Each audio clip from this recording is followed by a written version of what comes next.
Hi, welcome to my channel. ನನ್ನ ಚಾನಲ್ಗೆ ನೀವು ಯಾರು ಸಬ್ಸ್ಕ್ರೈಬ್ ಆಗಿಲ್ಲ ಅಂದರೆ ಪ್ಲೀಸ್ ಸಬ್ಸ್ಕ್ರೈಬ್ ಆಗಿ, ಹಾಗೆ ಪಕ್ಕದಲ್ಲಿರೋ ಬೆಲ್ ಐಕನ್ನ ಪ್ರೆಸ್ ಮಾಡಿ. ಇವತ್ತು ನಾನು ಸಿಂಪಲ್ಲಾಗಿ ಪಲಾವ್ ಮಾಡೋದನ್ನು ತೋರಿಸ್ತಾ ಇದ್ದೀನಿ, ವೆಜಿಟೇಬಲ್ ಪಲಾವ್ನ. ಇದಕ್ಕೆ ಯಾವುದೇ ಮಸಾಲನ್ನ ಕೂಡ ನಾನು ಯೂಸ್ ಮಾಡಿಲ್ಲ. ಪ್ಲೇನಾಗಿ ಮಕ್ಕಳಿಗೆಲ್ಲ ತುಂಬ ಇಷ್ಟ ಆಗೋ ಥರ ನಾನು ಮಾಡಿದ್ದೀನಿ. ಎಲ್ಲರಿಗೂ ಮಕ್ಕಳಿಗೂ ಕೂಡ ಇಷ್ಟ ಆಗುತ್ತೆ, ನಿಮಗೂ ಇಷ್ಟ ಆಗುತ್ತೆ ಮತ್ತು ಬೇಗ ಕೂಡ ಆಗುತ್ತೆ ಇದು. ಇದಕ್ಕೆ ನಾನು ಫಸ್ಟ್ ಒಂದು ಕುಕ್ಕರ್ನ ಇಟ್ಕೊಂಡಿದ್ದೀನಿ. ಕುಕ್ಕರ್ನ ನಾನು ಸ್ವಲ್ಪ ನೀರಿನ ಅಂಶ ಇದ್ದರೆ ಬಿಸಿ ಆಗಲಿ, ನೀರು ಆರಲಿ ಅಂತ ಹೇಳಿ ಇಟ್ಕೊಂಡಿದ್ದೀನಿ. ಅದಾದ ನಂತರ ಇದಕ್ಕೆ ನಾನು ಒಂದು 2 ಸ್ಪೂನ್ ಆಗುವಷ್ಟು ಎಣ್ಣೆನ ಹಾಕ್ಕೊಳ್ತಾ ಇದ್ದೀನಿ. ಎಣ್ಣೆ ಹಾಕ್ಕೊಂಡಾದ ನಂತರ ಎಣ್ಣೆ ಕಾದ ನಂತರ ಇದಕ್ಕೆ ನಾನು ಒಂದು 5-6 ಮೆಣಸಿನ ಕಾಳು ಅಥವಾ ಗೋಳ್ಕಾಳು ಅಂತ ಹೇಳ್ತಾರಲ್ಲ ಅದು, ಹಾಗೆ 1-2 ಏಲಕ್ಕಿನ ಹಾಕ್ಕೊಂಡಿದ್ದೀನಿ. ಹಾಗೆ ಮತ್ತು 1 ಸ್ಪೂನ್ ಆಗುವಷ್ಟು ಜೀರಿಗೆನ ಹಾಕ್ಕೊಳ್ಬೇಕಿತ್ತು, ನಾನು ನೆಕ್ಸ್ಟ್ ಹಾಕ್ಕೊಳ್ತಾ ಇದ್ದೀನಿ, ಸ್ಕಿಪ್ ಆಗಿಬಿಟ್ಟಿತ್ತು. ಹಾಗಾಗಿ ಬೆಲ್ಲನೂ ಕೂಡ ಹಾಕ್ಕೊಂಡು ಫ್ರೈ ಮಾಡ್ಕೊಂಡು ಆದ ನಂತರ ಇದಕ್ಕೆ ಒಂದು ಹಸಿಮೆಣಸು ಹಾಕ್ಕೊಂಡಿದ್ದೀನಿ. ಅದ್ರ ಜೊತೆಗೇ ಒಂದು ಸ್ವಲ್ಪ ಈರುಳ್ಳಿನ ಹಾಕ್ಕೊಂಡು ಚೆನ್ನಾಗಿ ಫ್ರೈ ಮಾಡ್ಕೊಂಡಿದ್ದೀನಿ. ಇದನ್ನು ಚೆನ್ನಾಗಿ ಫ್ರೈ ಮಾಡ್ಕೊಂಡು ಆದ ನಂತರ ಒಂದು 2 ನಿಮಿಷ ಇದನ್ನು ಚೆನ್ನಾಗಿ ಫ್ರೈ ಮಾಡ್ಕೊಂಡಿದ್ದೀನಿ. ಜಾಸ್ತಿ ಹೊತ್ತು ಬೇಡ, ಒಂದು 2 ನಿಮಿಷ ಫ್ರೈ ಮಾಡಿಕೊಟ್ರೆ ಸಾಕಾಗುತ್ತೆ. ಈರುಳ್ಳಿನ ಉದ್ದುಗೆ ಹೆಚ್ಕೊಂಡಿದ್ದೆ. ಅದಾದ ನಂತರ ಈಗ ನಾನು ಒಂದು ಕ್ಯಾರೆಟು, ಹಾಗೆ ಒಂದು ಆಲೂಗಡ್ಡೆ, ಹಾಗೆ ಒಂದು ಸ್ವಲ್ಪ ಕ್ಯಾಪ್ಸಿಕಮ್ಮು ಮತ್ತು ಒಂದು ಸ್ವಲ್ಪ ಬೀನ್ಸನ್ನು ಹೆಚ್ಚಿಟ್ಕೊಂಡಿದ್ದೆ. ಜಾಸ್ತಿ ಅಲ್ಲ, ಸ್ವಲ್ಪ ತರಕಾರಿನ ಹೆಚ್ಚಿಟ್ಕೊಂಡಿದ್ದೆ. ಅದನ್ನೆಲ್ಲ ಹಾಕ್ಕೊಂಡು ಚೆನ್ನಾಗಿ ಮಿಕ್ಸ್ ಮಾಡ್ಕೊಳ್ತಾ ಇದ್ದೀನಿ.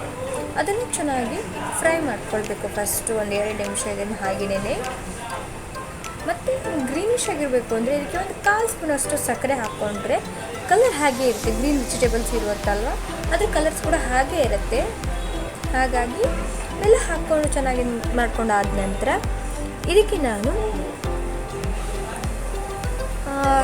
ಎಷ್ಟು ಅಕ್ಕಿ ತೊಗೊಂಡಿದ್ವೋ ಅದಕ್ಕೆ ಡಿಪೆಂಡೆಂಟಾಗಿ ನಾನು ನೀರನ್ನ ಹಾಕ್ಕೊಳ್ತಾ ಇದ್ದೀನಿ. ನೀವು ಎಷ್ಟು ತೊಗೊಳ್ತೀವೋ ಅದ್ರ ಮೇಲೆ, ನೀವು ಅಕ್ಕಿ ಯಾವುದನ್ನ ಯೂಸ್ ಮಾಡಿದ್ದೀರೋ ಅದ್ರ ಮೇಲೆ ನೀವು ನೀರನ್ನು ಹಾಕ್ಕೊಳ್ಬೋದು. ಎಷ್ಟು ಹಾಕಬೇಕೋ ಹಾಕ್ಕೊಳ್ಳಿ. ನಾನು ಎಷ್ಟು ಅಕ್ಕಿ ತೊಗೊಂಡಿದ್ದೀನೋ ಅದ್ರ ಮೇಲೆ ಡಿಪೆಂಡೆಂಟಾಗಿ ನಾನು ಹಾಕ್ಕೊಂಡಿದ್ದೀನಿ ನೀರನ್ನು. ಬೆಲ್ಲನೂ ಕೂಡ ಹಾಕಿ ಚೆನ್ನಾಗಿ ನಾನು ಮಿಕ್ಸ್ ಮಾಡ್ಕೊಳ್ತಾ ಇದ್ದೀನಿ. ಇದನ್ನು ಚೆನ್ನಾಗಿ ನಾನು ಮಿಕ್ಸ್ ಮಾಡ್ಕೊಳ್ತೀನಿ. ಹಾಗೆ ರುಚಿಗೆ ತಕ್ಕಷ್ಟು ಉಪ್ಪನ್ನು ಕೂಡ ಹಾಕ್ಕೊಳ್ತಾ ಇದ್ದೀನಿ. ಇದಕ್ಕೆ ನಾನು ಮತ್ತು ಯಾವುದೇ ಮಸಾಲನೂ ಕೂಡ ಯೂಸ್ ಮಾಡಿಲ್ಲ. ಗರಂ ಮಸಾಲ ಆಗಲಿ, ಯಾವುದೇ ಮಸಾಲ ಬಂದು ಯಾವುದನ್ನು ಕೂಡ ಯೂಸ್ ಮಾಡಿಲ್ಲ. ಎಲ್ಲನೂ ಕೂಡ ಹೀಗೆ ಸಿಂಪಲ್ಲಾಗಿರೋ ಥರನೇ ನಾನು ಮಾಡ್ಕೊಂಡಿದ್ದೀನಿ.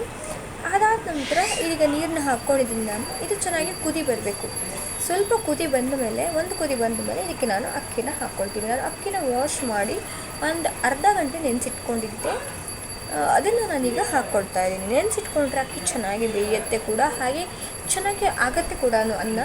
ಹಾಗಾಗಿ ಈಗ ನಾನು ಅಕ್ಕಿನ ಹಾಕ್ಕೊಳ್ತಾ ಇದ್ದೀನಿ. ಅಕ್ಕಿನ ಹಾಕ್ಕೊಂಡು ಚೆನ್ನಾಗಿ ಮಿಕ್ಸ್ ಮಾಡ್ಕೊಳ್ತೀನಿ ನಾನು. ಚೆನ್ನಾಗಿ ಮಿಕ್ಸ್ ಮಾಡಿಕೊಂಡು ಇದನ್ನು ಹಾಗೆ ಒಂದು ಕುದಿ ಬರೋ ತನಕ ಇದನ್ನು ಕವರ್ ಮಾಡಿ, ಅಂದರೆ ಕುಕ್ಕರ್ನ ನಾನು ಮುಚ್ಚಳನ ಫುಲ್ ಮಾಡಿಲ್ಲ, ಹಾಕ್ಕೊಂಡಿಲ್ಲ. ಹೀಗೆ ಮೇಲ್ಗಡೆಯಿಂದ ಹೀಗೆ ಮುಚ್ಚಿ ಒಂದು ಕುದಿ ಥರ ಬರೋ ತನಕ ಇದನ್ನು ನಾನು ಕುದಿಸ್ಕೊಳ್ತೀನಿ. ಕುದಿ ಬಂದ ಮೇಲೆ ಇದನ್ನು ಒಂದು ರೌಂಡು ಚೆನ್ನಾಗಿ ಮಿಕ್ಸ್ ಮಾಡಿ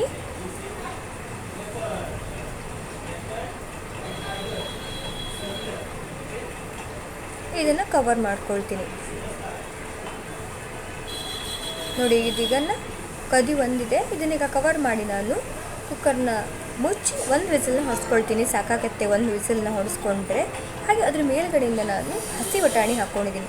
ಹಸಿ ಬಟಾಣಿನ ನಾನು ಮಿಕ್ಸ್ ಮಾಡ್ಕೊಳ್ತಾ ಇಲ್ಲ, ಹಾಗೆಯೇ ಹಾಕ್ಕೊಂಡು ಮೇಲ್ಗಡೆಯಿಂದ ಹಾಕಿ ಲಾಸ್ಟಲ್ಲಿ ಇದನ್ನು ಕವರ್ ಮಾಡಿಕೊಂಡು ಬೇಯಿಸ್ಕೊಂಡಿದ್ದೀನಿ. 1 ವಿಸಿಲ್ ಆಗಿದೆ ನೋಡಿ. ಈಗ ಇನ್ಸ್ಟೆಂಟಾಗಿ ಮತ್ತು ಹಾಗೆ ಬೇಗ ಮಾಡುವಂಥ ವೆಜಿಟೇಬಲ್ ಪಲಾವ್ ರೆಡಿ ಆಗಿದೆ. ಇದು ನಿಮಗೆಲ್ಲರಿಗೂ ಇಷ್ಟ ಆಗುತ್ತೆ ಅಂದ್ಕೊಳ್ತೀನಿ. ನಿಮ್ಗೆ ಇಷ್ಟ ಆಗಿದ್ರೆ ಪ್ಲೀಸ್ ಲೈಕ್ ಮಾಡಿ, ಶೇರ್ ಮಾಡಿ, ಕಮೆಂಟ್ ಮಾಡಿ. ಹಾಗೆ ನನ್ನ ಚಾನಲ್ನ ಸಬ್ಸ್ಕ್ರೈಬ್ ಆಗೋದನ್ನು ಮಾತ್ರ ಮರಿಬೇಡಿ. ಪ್ಲೀಸ್ ನನ್ನ ಚಾನಲ್ನ ಸಬ್ಸ್ಕ್ರೈಬ್ ಮಾಡಿ, ಹಾಗೆ ಫಾಲೋ ಮಾಡಿ. Thank you.